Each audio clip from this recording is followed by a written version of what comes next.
Can you dig it? Can you dig it? Can you dig it? What is up, all you stank nasty fish keeping funkadelics out there? You watching Aquafunk with me, Jay the Angelfish, and I want to talk to you today about my particular fish I have. I don't think I've actually went into depth on what I like about them, what I think about the ones that I have now. But before I continue,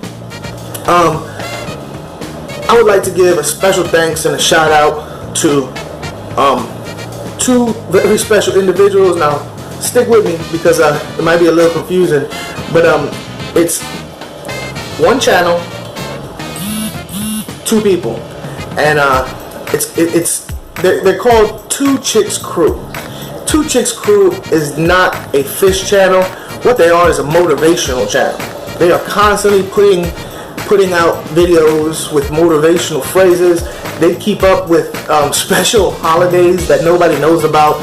Friend Day, Cheeseburger Day, French Fry Day, Anti-Bullying Month, and they keep track of all that, and they put out videos that are spiritually uplifting. Not only do they do that, but they have become very special friends of the fish fam. They're very loyal to the fish fam, even though they don't currently have fish, but I'm working on that. So, Two Chicks Crew, thank you for your support. I'm gonna put the link to their channel in the description below, and if you don't have them, you really might want to think about it. No, I'm not even saying think about it. Go snatch them up and show the love back to them. They don't have, like I said, they don't have requirements, but they enjoy they enjoy what we doing over here. So, show them love. Okay. Oh, if you're new here, don't forget, subscribe, leave comments. I love the comments. I love helping people out. So go ahead and leave comments. And if you like what I'm doing, go ahead and give me a thumbs up. Now for the reason that we're here, talking about my fishies. And we're gonna start with these two right there. Let me slide over. I'm gonna go ahead and put a better picture up in a minute, but a more close-up view. But these two right here, these are a pair that I got from my local fish club that I recently joined, the Tampa Bay Aquarium Society, and I got them on like a Monday. Wednesday they started spawning for me. If you want to check out how I do my setups in depth, I think Rob93 has a video on it, and I think I talk about it in some of my other videos. But here's the thing. These are actually a mixed breed, and they're mixed with definitely a wild scalary type called, and I'm going to tear this up, but I'm going to put the name right here. Machu Picchu. Y'all figure it out. Just read that. That's what it is.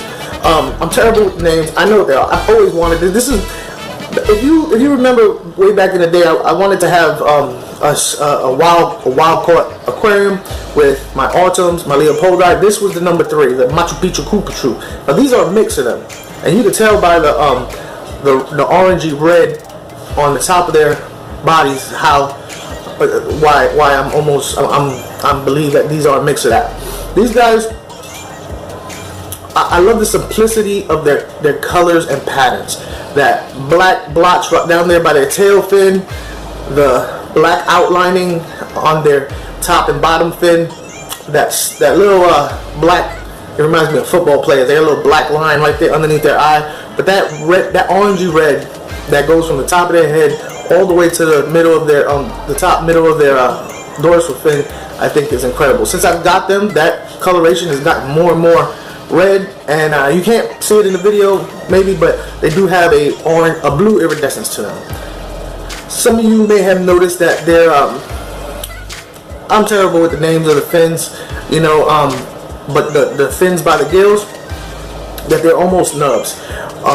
I got them from the fish club, and they was being severely beat up on by another pair. And I've done the Melifix, I've done the salt, I've done the water changes, and I don't see a whole lot of progression as far as fin growth. So I just believe that they're just going to be that way, which causes an issue in spawning because they cannot fan their fry. So they haven't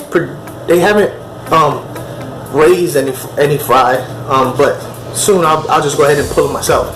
The reason why I'm keeping these, even though they have those nubby fins, is because that is not a genetic trait. Their babies will come out with perfectly fine fins, and I'm really excited about that. Down below, I'll show you a photo of these. These are what would be considered pandas, which, as you know, is something I was looking for. And in my research for pandas, I found one common theory on pandas, that they are actually just koi with little to no orange or red in them. As you know, kois have orange or red with the black and the white. Well, pandas are nothing except for koi with no orange or red. So their genes will produce orange or red, but I'm sure people are trying to work that out as we speak. They haven't produced anything for me yet. They just continue to do their mating rituals, but time will tell. Let me come over here. These guys over here are a breeding pair. And if you can see, or you can't see on here, I'll probably show another photo, but right up there they have they've spawned yesterday, in fact. And if you look at their coloration, you might notice, like the ones at the bottom, that they have like a strange block. Like some parts of them are blotchy iridescent, and some parts of them are flat. Now they are koi, so they do have 3 colors to them. Mainly in their beak part, their nose, mouth part. But that blotchiness is what we call pariba.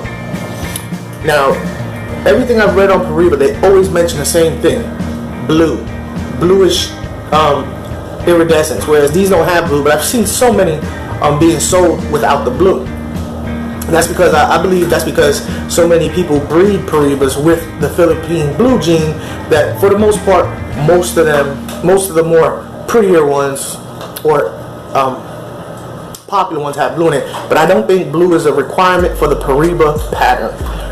That's a lot of, like I said before in other videos, people just start naming fish all willy-nilly and stuff.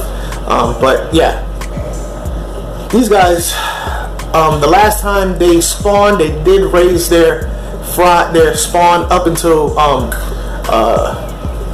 wigglers. They were just about to be free swimmers, and I pulled them, and that's what I shouldn't have done, because I really wasn't ready to pull them, but I did, and I lost that spawn. But this time I think I'm gonna see how far they go. I'm gonna see if they actually raise their spawn into free swimmers, and probably next month, when I move to my new house. Yes, I'm moving again, but I'm moving on up. Okay, moving to a bigger spot with a well. Then I'll go ahead and probably go, hardcore with. Look at it, go hardcore with all the raising of the fry. So yeah, that's my 3 pairs of angels, and let me know what you think about them. I'm really digging them, especially my wild caught, not my wild caught, but my wild type silver. I don't really have a name for them, and I don't really care, because here's the thing: as long as the fish is healthy and has a personality, then I start looking at fins and coloration and all that. Because what's the point in having this beautifully colored fish with fins out to the sky, but it's a dud? It just doesn't do anything. It's not very personal. So when you're picking out fish, or at least when I pick out fish, I pick for personality and health first. Then I start looking at coloration and patterning and finnage and all that. But yeah, that's what I got. I appreciate you taking time to see what I have. Like I said, let me know what you think about these guys. And that's my time. So, like always, take care of yourself, take care of your family, take care of your fish.